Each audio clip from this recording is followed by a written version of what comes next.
국가를 위해 헌신한 분들을 위해서 대한민국이 2026년까지 어떤 새로운 약속들을 준비했을까요?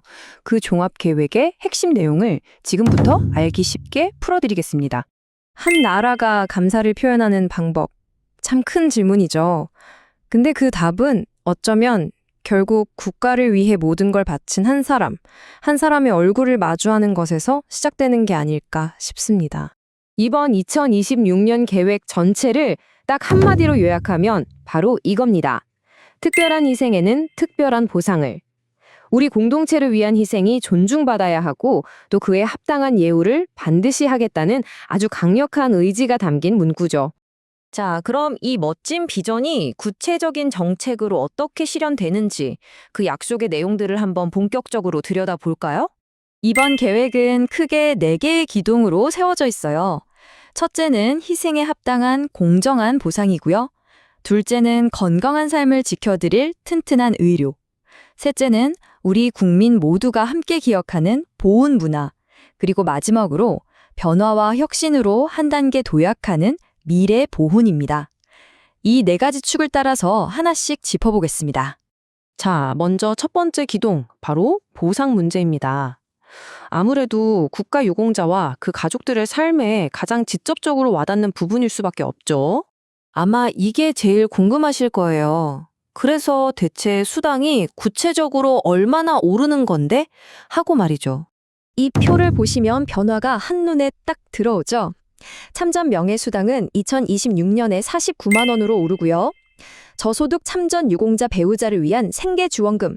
이거 보세요. 10만 원에서 15만 원으로 무려 50%나 오릅니다. 특히 참전명예수당을 포함해서 주요 수당이 월 4만 원씩 오른다는 건요. 단순히 숫자만 올리는 걸 넘어서는 의미가 있습니다. 계속 오르는 물가 같은 걸 고려해서 국가 유공자분들의 생활에 정말 실질적인 보탬이 되게 하겠다는 그런 정부의 의지를 보여주는 중요한 변화라고 할 수 있겠습니다. 근데 이게 단순히 금액만 올리는 게 아니에요. 중요한 건 보상의 사각지대를 없애고 그 범위를 넓힌다는 겁니다. 예를 들어 독립유공자 보상은 최소 후손 2대까지 확대되고요.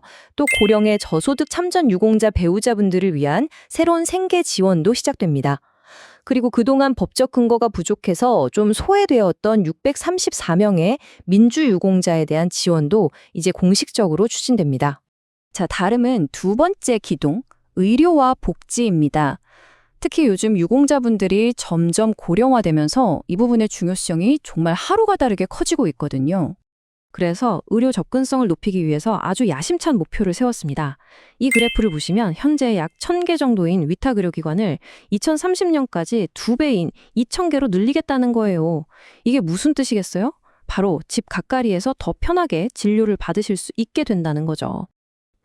그리고 여기서 정말 중요한 변화가 하나 있습니다. 그동안 보훈병원이 없었던 강원이나 제주 같은 지역에 사상 처음으로 준보훈병원을 지정한다는 점이에요. 이렇게 되면 지역 간 의료 격차를 줄이고 전국 어디서나 높은 수준의 의료 혜택을 받으실 수 있게 되는 겁니다. 또 첨단 기술을 활용해서 복지 안전망을 만들기도 합니다. 바로 AI 돌봄 시스템이라는 건데요. 홀로 계시는 고위험군 유공자 3,000분의 집에 문 열림 센서 같은 걸 설치해서요. AI가 24시간 안부를 확인하는 거죠. 혹시 모를 고독사 같은 안타까운 일을 예방하기 위한 아주 혁신적인 시도라고 할 수 있습니다. 이제 마지막 두 기둥, 함께하는 기업과 혁신적인 미래를 함께 살펴볼게요. 이 계획은 단순히 현재의 복지에만 머무르지 않아요. 과거의 역사를 제대로 기리는 동시에 미래를 향한 혁신까지 준비하고 있습니다.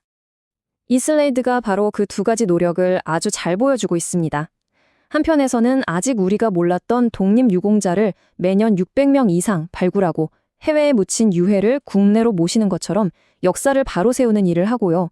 다른 한편에서는 AI로 행정 처리 속도를 확 높이고 미래를 향해 힘차게 나아가고 있는 거죠. 특히 AI 기술이 실제로 어떤 변화를 가져올까요? 이 타임라인을 한번 보세요. 기존에 평균 5개월이나 걸렸던 보훈심사 기간이 AI를 도입하면 절반 수준인 약 2.5개월까지 확 줄어들 걸로 기대된대요. 국가를 위한 헌신에 대한 인정과 보상이 더 이상 더디게 이뤄지지 않도록 하겠다는 겁니다. 자, 지금까지 정책의 세부 내용들을 쭉 살펴봤는데요. 이제 마지막으로 이 계획들이 갖는 더 깊은 의미에 대해 한번 생각해 볼 시간입니다. 결국 이 모든 계획은요, 존경 그리고 감사라는 어떻게 보면 좀 추상적인 단어들을 실질적인 보상, 촘촘한 의료, 그리고 잊지 않는 기억이라는 구체적인 행동으로 바꾸려는 국가적인 노력의 표형이라고 할 수 있겠습니다. 이 모든 계획을 살펴본 지금 우리에게 마지막으로 이런 질문이 남는 것 같습니다. 금전적인 보상과 의료 지원을 넘어서 우리가 국가유공자분들에게 보여드릴 수 있는 진정한 예우란 과연 무엇일까요?